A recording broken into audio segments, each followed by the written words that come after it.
तर सध्या राज्यभरासह भारतात देखील दिवाळीचा उत्साह पाहायला मिळतोय। त्याच संदर्भातल्या टॉप 9 बातम्या पाहूया।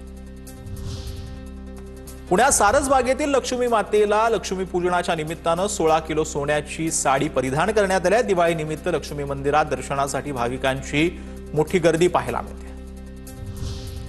दिवाळी सणातील लक्ष्मी पूजनाच्या निमित्तानं नागरिकांमध्ये उत्साहाचं वातावरण आहे। सारसबागेतील सिद्धिविनायक गणपतीच्या मंदिरात नागरिकांची मोठी गर्दी आहे।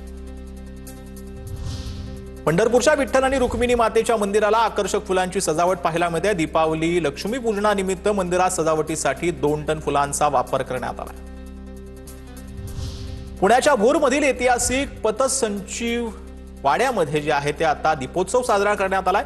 राजवाडा परिसरामध्ये दिवे लावत दीपोत्सव साजरा करण्यात आलाय। शेकडो लखलखत्या दिव्यांच्या प्रकाशानं राजवाडा परिसर उजळून निघालाय। ठाण्याच्या भिवंडीमधील चिमुकल्यांनी किल्ले रायगडचा हुबेहूब देखावा साकारलेला आहे। संपूर्ण किल्ला लाल मातीनं बनवलाय। किल्ला रायगड पाहण्यासाठी नागरिकांची मोठी गर्दी पाहायला मिळते। साताऱ्यातील सज्जनगड पहाटे हजारो मशालींनी प्रकाशमय झालेला आहे। सज्जनगडावर मशाल महोत्सवाचं आयोजन करण्यात आलं। यावेळी फटाक्यांचीही आतषबाजी पाहायला मिळाली।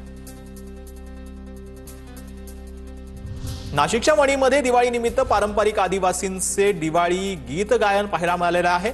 नरहरी चिरवळ यांच्याकडून आदिवासींचे दिंडवाळी ही गीत जे आहे ते त्यावेळेला सादर करण्यात आलं।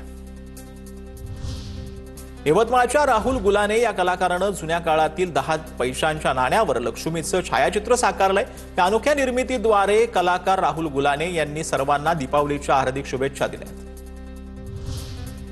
जळगावच्या सराफा बाजारात लक्ष्मी पूजनाच्या मुहूर्तावर सोनं 1000 महागलंय। 12 तासात सोन्याचे दर 3300 रुपयांनी वधारलेत। सोन्याचा भाव जीएसटी सह 1,34,415 रुपयांवर तर चांदीचे दर हे स्थिर आहेत।